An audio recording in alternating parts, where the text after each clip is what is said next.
So I want you to picture this. It's 2026, right? And there's this local gym owner who is writing a check for $2,000 every single month to a 19-year-old. Right. And here's the crazy part. This 19-year-old, they don't own a professional camera. They don't know like a single line of code. And honestly, they probably work on this specific client for maybe, I don't know, 4 hours a week. Oh, easily under 4 hours, yeah.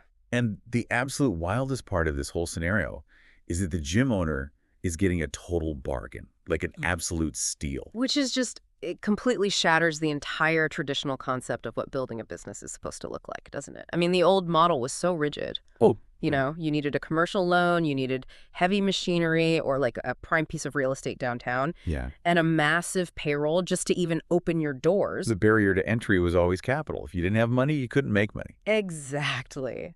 But today, right now, the barrier to entry isn't capital anymore. It's just simply resourcefulness. And that transition, right, from capital to resourcefulness, Yeah. that is exactly what we're dissecting today.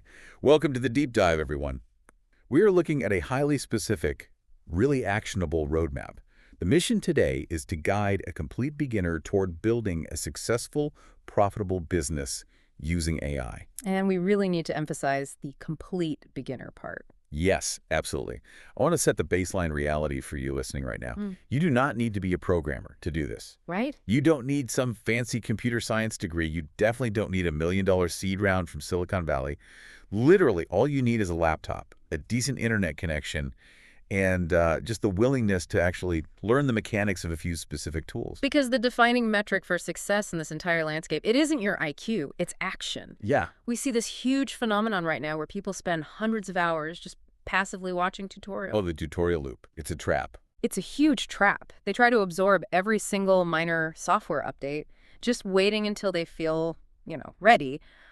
But the beginner who actually succeeds, they spend one weekend learning the exact mechanics of a single tool to solve one specific problem, and then they immediately offer that solution to the market. Wait, I'm stuck on something before we even dive into the mechanics of those tools, because the overarching narrative we hear every single day on the news, on social media, is that these AI tools are like coming for our paychecks. Right. The robots are replacing the workforce. Exactly. But the framework in the sources we're looking at today, it flips that entirely on its head, doesn't it?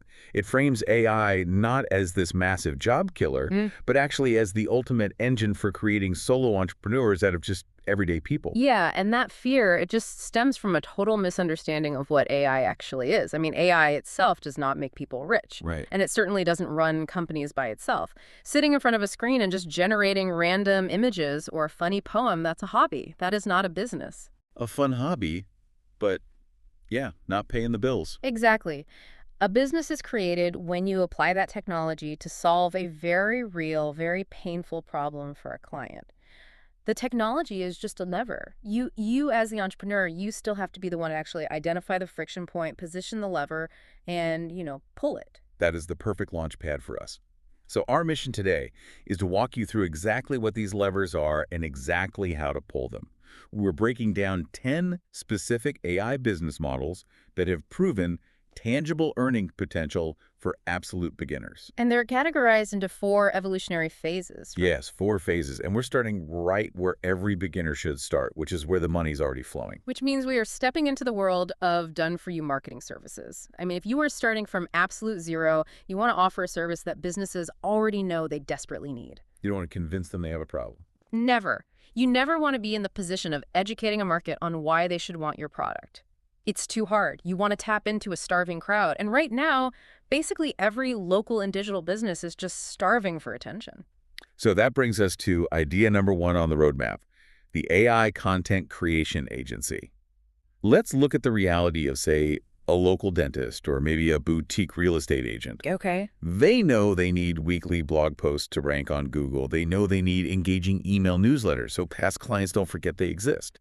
They need social media captions, website copy. That demand is literally endless. Right. And the bottleneck for these business owners, it isn't a lack of desire. It's just a complete lack of time and specialized skill. Exactly. A dentist is an expert at oral surgery. They are not an expert at writing SEO-optimized long-form content, nor should they be. No, I wouldn't want my dentist Focusing on SEO while drilling my tooth. Right. They just don't have the cognitive bandwidth to sit down at the end of a 10-hour shift and draft this compelling newsletter about, like, flossing habits. And this is the exact friction point a beginner can monetize. Hmm. By utilizing tools like Claude or ChatGPT, Gemini, Grammarly, Comprin, you can compress what used to take a human copywriter, like 8 hours, into maybe 45 minutes. Yeah, easily.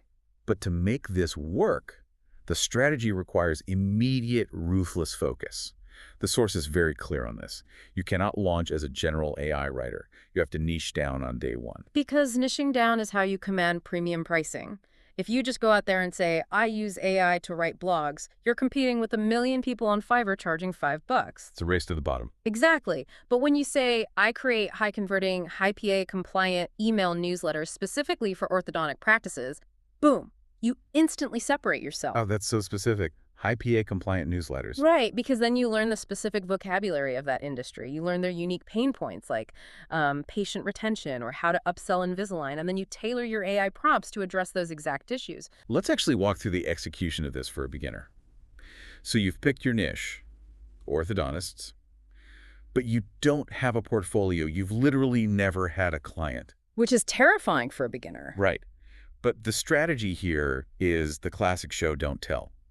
You use the AI to create 3 highly specific, impeccably researched sample pieces for that exact industry.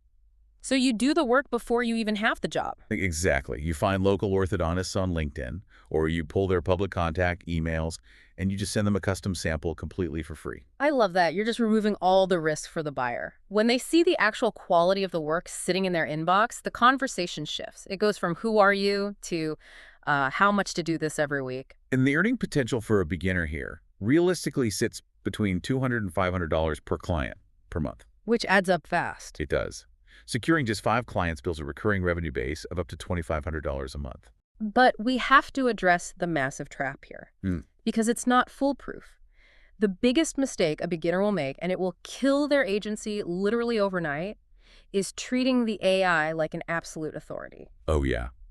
Do not, under any circumstances, just copy and paste raw output from ChatGPT, slap it into Google Doc, and invoice the client. Because if it were that easy, the dentist would eventually just do it themselves. You know, the client is not paying you for access to a chatbot. I look at this like running a high-end restaurant, right? The AI is your world-class sous chef. It is incredibly fast. It's so efficient. It can chop all the onions, prep the garlic, measure the spices, get everything perfectly organized in seconds. But you are the head chef. Right. If you take those raw, chopped ingredients, this sterile, robotic, hallucinated AI text, and you just slide it on a plate out to the customer, they're going to send it back in disgust. You actually have to cook the meal. You have to take that 80% drafted content and apply the final 20% of human intuition. What does that 20% actually look like in practice, though? Well, it means adjusting the tone to match that specific dentist's brand voice.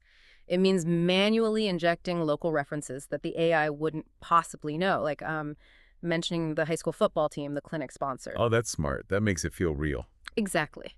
And crucially, it means fact-checking.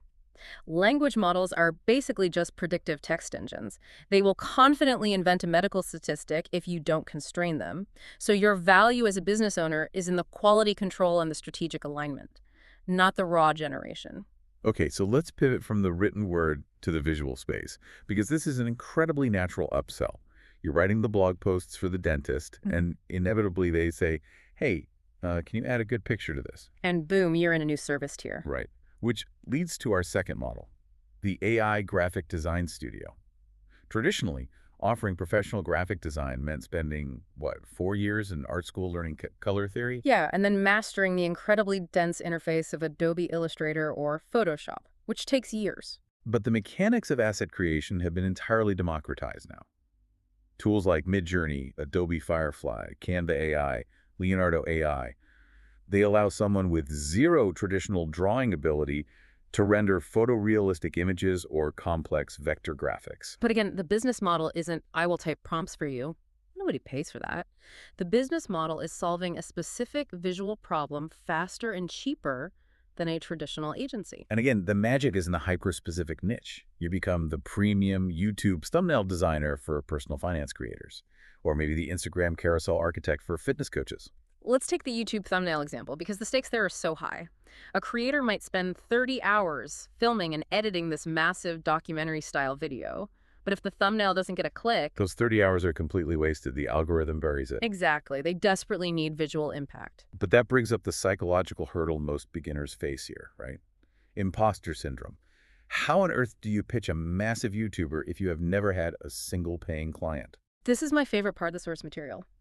The beauty of AI design is that you don't need real clients to build a world-class portfolio. I love this strategy so much. You just invent the client. Completely. You spend a weekend building a portfolio of 15 incredibly polished, high-converting thumbnails for imaginary finance channels. Or you design a full brand identity for a fictional cold brew coffee company. Right. When you upload these to Behance or your LinkedIn profile, prospective clients do not care that the company doesn't actually exist. They aren't checking the corporate registry. They are evaluating your aesthetic taste, your understanding of visual hierarchy, and your ability to execute a concept. They are buying your eye. And the earning potential scales rapidly here too. A single high-performing YouTube thumbnail can command $50 to $100. Full brand identity kits, logos, color palettes, social templates, those easily sell for thousands. But how does a beginner actually achieve that level of professionalism? Because I've played around with Midjourney, and honestly, getting exactly what you want is actually quite difficult. Oh, it's so frustrating at first. The beginner mistake is assuming the very first image the AI spits out is the final product. Yes, that is the difference between an amateur and a professional. An amateur types cool coffee cup on a table and just accepts whatever random stylistic choice the AI makes. And it usually looks a bit weird. Right. But a professional understands how to use the underlying mechanics of the software. They use parameters in Midjourney, like style references, the sref tag, to ensure every single image they generate for a client matches the exact same moody cinematic lighting. They understand character reference parameters so they can generate the exact same brand mascot in 50 different poses. And then crucially, they don't stop there.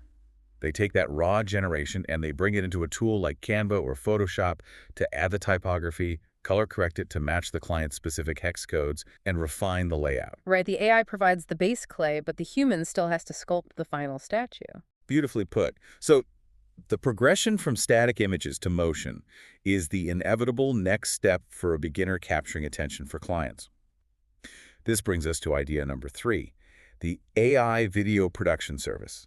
Because we all know short-form vertical video, TikToks, Reels, YouTube Shorts, that is the dominant currency of the modern internet. If a local physical business isn't producing video, they are effectively invisible to anyone under the age of 40. But video production has always been the most brutal bottleneck. I mean, it required $1,000 lenses, complex lighting grids, expensive microphones. And editing software that looked like the dashboard of a literal space shuttle. Yeah, Premiere Pro is terrifying for a beginner. But now we have tools like Pika, Runway Gen 3, Google VO for generating actual B-roll footage from text. We have 11 Labs for studio quality voiceovers, and CapCut AI for automated, really dynamic editing. And the strategy to monetize this is brilliant in its directness. Let's go back to that local gym owner from our intro.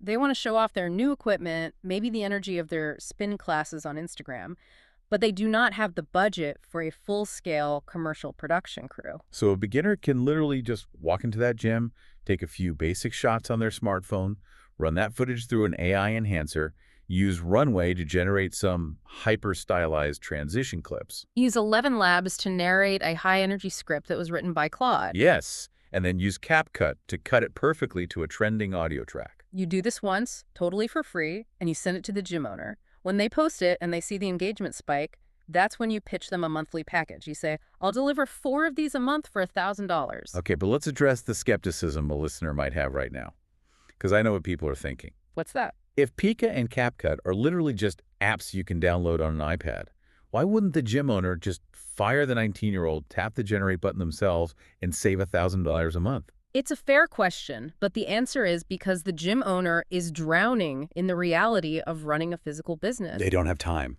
They're dealing with a broken HVAC system, payroll taxes, employee callouts, customer complaints about the showers. They do not have the time, the energy, or the desire to sit down and learn the specific psychological pacing required for a viral TikTok hook. Right. They don't want to learn how to prompt a video generator for cinematic depth of field. Exactly. They are buying the finished result, not the access to the software. You are selling them a completed marketing asset and the time they didn't have to spend making it. The AI is simply your hidden leverage that allows you to deliver agency quality work on a freelancer's schedule. Wow. Okay, so now let's look at the natural evolution of this beginner's journey. You've successfully built a done-for-you marketing service. You're driving massive attention and new leads to that gym or that real estate agent. Inevitably, you are going to break their internal systems. Oh, absolutely. They will have more inbound interest than they know how to handle, and they will start dropping the ball. And this is a critical transition point. You move from part one, the marketer, into part two, the systems architect. You transition from selling attention to selling time, And you do this by moving into the operational back end of the business. which introduces the AI automation consultant model. Because the amount of time small businesses waste on pure, soul-crushing, repetitive data entry is genuinely staggering. Oh, it's painful to watch. We are talking about business owners manually copying email addresses from a web contact form into a messy Excel spreadsheet, then manually typing out a welcome email, then manually setting a reminder on their Google Calendar to follow up in 3 days. And most business owners just accept this as the unavoidable friction of running a company. They don't even realize it's a problem that can be solved. Right, but a beginner can use platforms like Zapier or Make.com, combined with the logic engines of ChatGPT or Claude, to build these invisible digital pipelines that connect all these separate software tools together. Let's actually walk through what building one of these pipelines looks like, because the term automation can sound incredibly abstract to a beginner. Yeah, it sounds like coding. Right, but think of an API, which is just how software talks to other software. Think of it as a standardized envelope. In the past, every software spoke a different language. Now, a tool like Zapier acts as a universal digital postmaster. Let's use a real-world scenario from the source to make this concrete. Say a local roofing company runs Facebook ads. Usually, a lead clicks the ad, they fill out a form, and that data just sits in a Facebook database until the roofer remembers to log in and check it. And by that point, the lid is completely cold. They've already called someone else. Exactly. So as an automation consultant, you go into Zapier and you set a trigger. The trigger is when a new lead submits a form on Facebook. That's step one. Step 2, you set the action. Zapier takes that lead's data the envelope and routes it instantly to the roofer's CRM like HubSpot or Salesforce, and it creates a new contact profile. Okay, so no manual data entry. None. Step 3, Zapier routes the details of the roofing job to the ChatGPT API, which you have pre-prompted to write a personalized, context-aware email based on that lead's specific roofing problem. Like if they mentioned a leak versus missing shingles. Right. Step 4, Zapier pushes that drafted email into the roofer's Gmail account, sends it instantly, while simultaneously sending a text message to the roofer's personal phone saying, "New lead captured and contacted." That is incredible. So what used to take the roofer 3 hours of manual data entry a week that often resulted in lost sales because they responded too slowly now happens in literally 4 seconds, flawlessly, 24 hours a day. And how do you price that? Because you don't walk into the roofing company and say, "Hey, I know how to set up webhooks in Zapier." Their eyes would just glaze over. They don't care. You say, "I noticed it takes you an average of 12 hours to respond to a web lead. I can build a system that responds in 4 seconds, captures the data with 0 errors, and saves you 15 hours of admin work a month." And if the roofer values their time at, say, $100 an hour, you just save them $1,500 a month. Exactly. So charging them $2,000 for the one-time setup of that system, it's an absolute no-brainer investment for them. But there is a massive pitfall here. The biggest beginner mistake in automation is walking into a business and trying to automate their entire company from top to bottom on day one. Oh, ambition is a killer here. Beginners trying to build this massive complex web of 40 different zaps, touching every single piece of software the client uses. And the second an API key expires, or they change a single password, The entire fragile system collapses, the client's business grinds to a complete halt, and you are fired immediately. the professional approach is to identify the single most painful, repetitive bottleneck in their daily routine. Automate just that one specific workflow. Ensure it is robust, error-proof, and really clearly documented. Because that one early win builds immense trust. Once they see the time savings in reality, they will practically beg you to look at the rest of their operations. Now, speaking of operational bottlenecks, customer service is historically the most expensive and exhausting drain on a small business. People call, text, email all day asking the exact same questions. Are you open on Sundays? Do you have gluten-free options? How do I book a consultation? Addressing this previously meant the owner was answering Instagram DMs from their bed at midnight, or they had to hire dedicated hourly support staff, which is expensive. But this brings us to idea number 5, the AI chatbot development service. Using modern no-code platforms like VoiceFlow, BotPress, ManyChat, a beginner can build highly intelligent conversational agents without writing a single line of code. It's essentially deploying a digital receptionist. Receptionist that works 24/7, handles 1,000 conversations simultaneously, never calls in sick, and actually knows every single piece of data about the company. But how does the bot actually know the answers? Because if you just plug standard ChatGPT into a website, it might start hallucinating. It might offer a customer a free par or promise a discount that doesn't exist. Which has happened. It's been in the news. So how do we prevent that? That is where the specific skill of the beginner comes in. You use a framework called R Retrieval Augmented Generation. Basically, you aren't letting the AI think freely. You are constraining it. You take the restaurant's PDF menu, their FAQ document, their store policies, and you upload them into the chatbot's closed knowledge base. So it can only read from that sandbox. Exactly. You instruct the bot. You are a polite assistant for this specific restaurant. You may only answer questions using the information provided in these exact documents. If a customer asks a question outside of this scope, politely decline to answer and offer them a phone number. That constraint is the entire value of the service. To sell this, the strategy is highly experiential. You don't pitch the tech. You build 3 functional demos, maybe one for a restaurant, one for an e-commerce store handling returns, and one for a clinic booking appointments. Right. You sit down with the business owner, you literally hand them your phone, and you say, text this number and try to book a haircut for next Tuesday.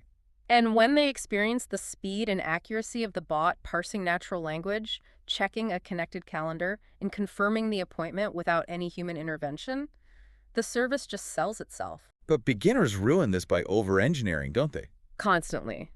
Because the platforms allow you to add all these complex logic branches, conditional formatting, API calls.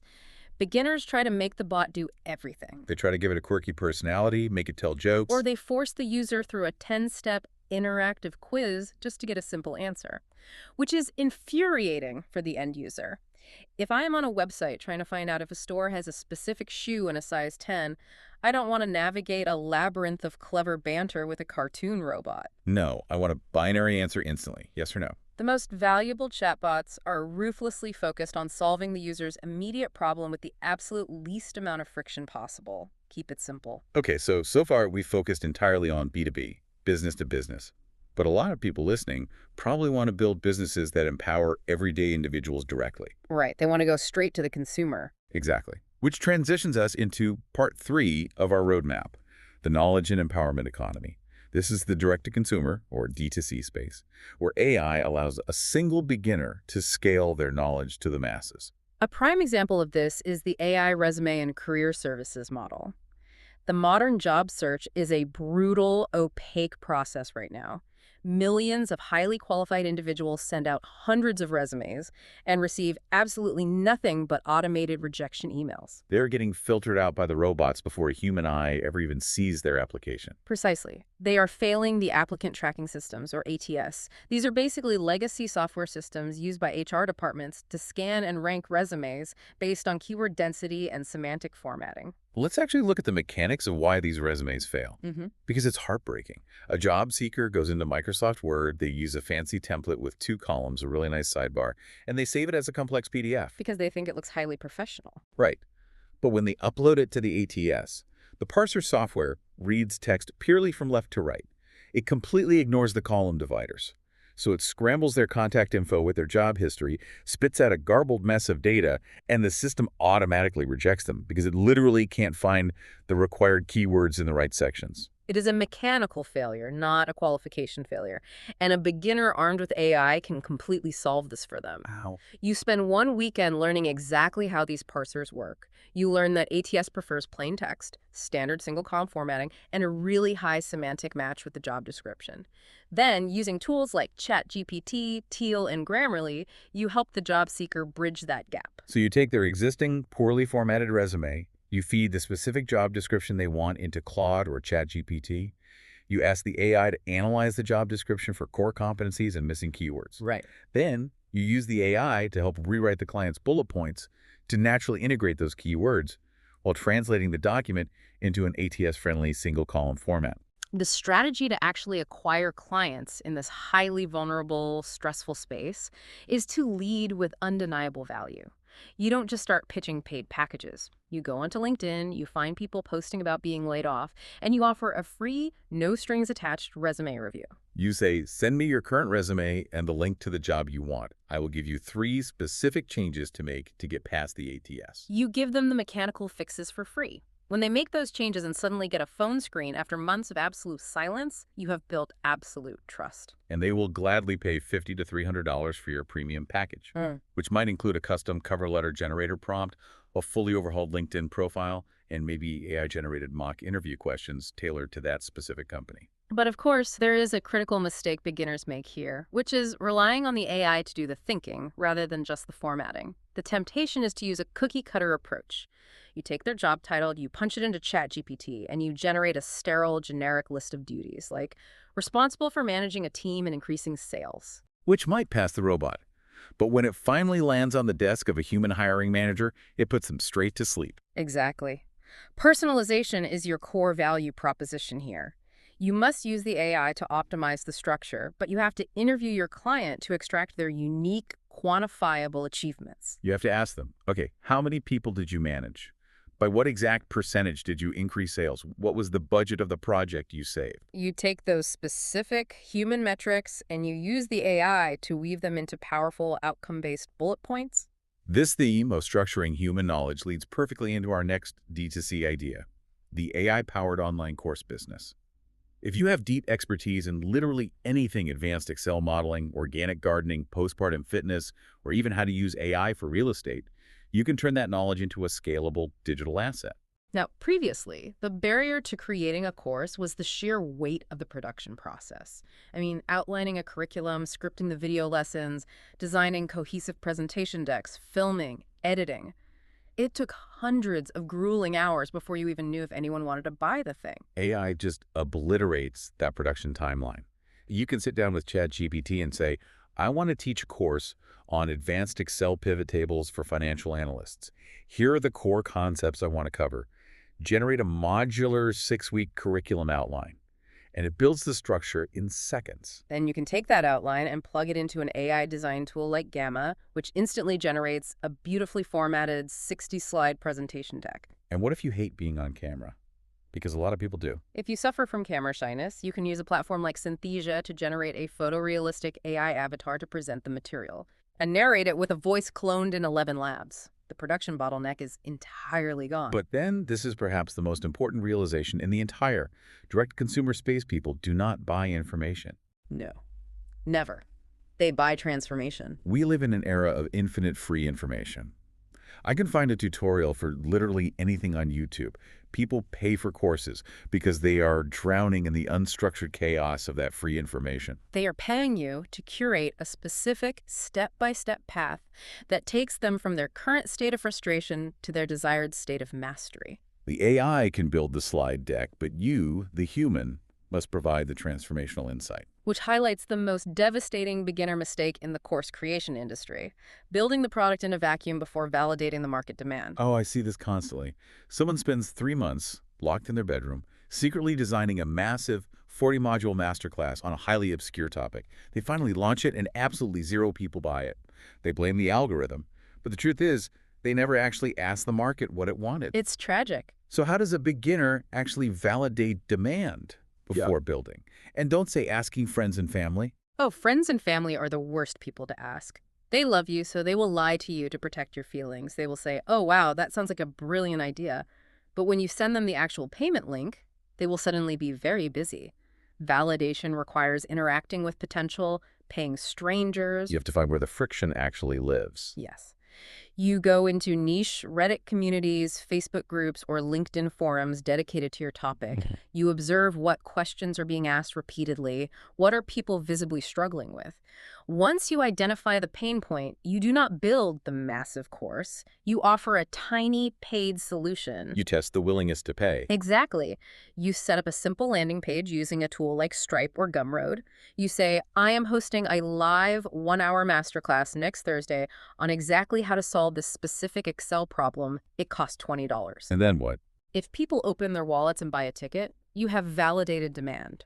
You record that live session, and that becomes module 1 of your future course. If no one buys the $20 ticket, you do not have a business. You saved yourself 3 months of wasted effort, and you pivot to a new problem. Follow the money, not just your enthusiasm. That is profound advice. Well. Now, closely related to courses is the AI digital product business. This is often viewed as the holy grail of internet entrepreneurship because the core mechanic is so appealing. Create the asset once and sell it an infinite number of times with zero marginal cost. It is the ultimate expression of leverage.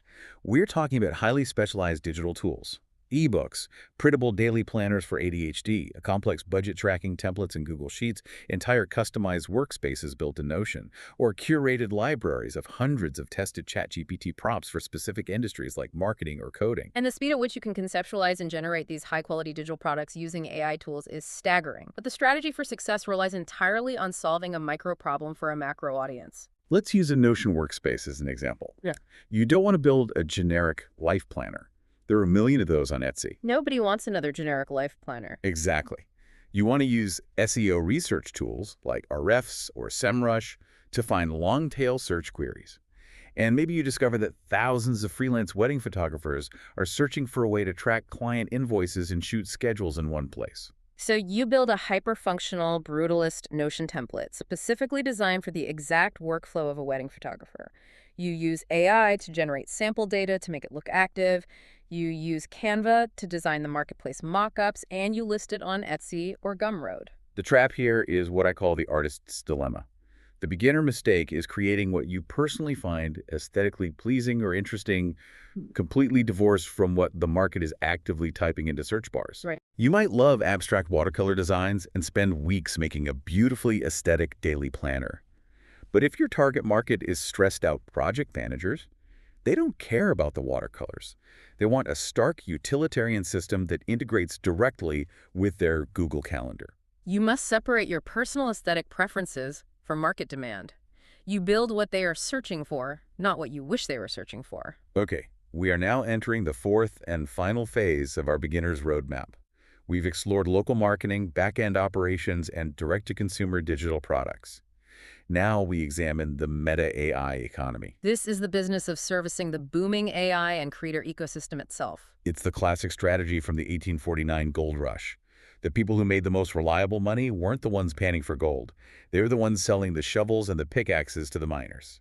As millions of people start creating content and adopting AI, a massive secondary market is opened up to support that infrastructure. A perfect example of this shovel-selling strategy is the AI voiceover and audio production business. Think about the sheer volume of video content, audiobooks, and e-learning courses being generated right now. Every single one of those assets requires high-quality audio narration. But the reality for most creators is that recording audio is miserable. I mean, they don't have a soundproof booth. They're recording in their closet surrounded by winter coats. They don't have a $1,000 Shure microphone, and they certainly don't have the breath control or vocal training of a professional voice actor. They spend hours editing out their own pauses, mouth clicks, and heavy breathing. It's exhausting. This friction creates a massive service opportunity. Using advanced text-to-speech models like 11 Labs, combined with audio enhancement tools like Adobe Podcast AI and editing software like Descript, a beginner can produce flawless, studio-grade voiceovers from a laptop in a crowded coffee shop. But let's dive into the mechanics of this, because it's not just typing text into a box and hitting play. Generating expressive, human-sounding audio requires real skill. Oh, definitely. When you use a tool like 11 Labs, You have to master the interface parameters. You have to adjust the stability slider. If you crank the stability to 100%, the voice sounds incredibly robotic and monotonous. If you drop it to 0%, the voice sounds erratic, overly emotional, and almost drunk. Finding the sweet spot for a corporate explainer video versus, say, a dramatic storytelling video requires an ear for pacing and tone. You also have to learn how to prompt the audio engine phonetically, ensuring it pronounces industry-specific acronyms or complex names correctly. The strategy for a beginner is to master these subtle controls and build a really diverse demo reel. You generate a high-energy commercial read, a soothing meditation track, and a clear, authoritative e-learning narration. You take that portfolio and pitch it to the thousands of YouTube creators running faceless channels where they rely entirely on stock footage and narration. You pitch indie audiobook authors who can't afford traditional studio time. The turnaround time is your competitive advantage. You can deliver a flawless 10-minute audio file in an hour, charging anywhere from $50 to several $100s, depending on the commercial usage rights. However, there's a critical existential warning we must issue here. The technology now exists to easily clone any voice with just a few minutes of reference audio. The biggest mistake a beginner can make, the thing that will instantly, permanently destroy your business, is engaging in IP theft. We need to be crystal clear on this. Do not rip the audio of a famous celebrity or a well-known podcaster. Feed it into a cloning tool and use it to sell your services. Using copyrighted or cloned voices without explicit, documented legal permission is a massive liability. It destroys the trust of your clients. If a client finds out you delivered an asset using stolen intellectual property, your reputation is gone. And in a B2B service business, your reputation is your only non-renewable resource.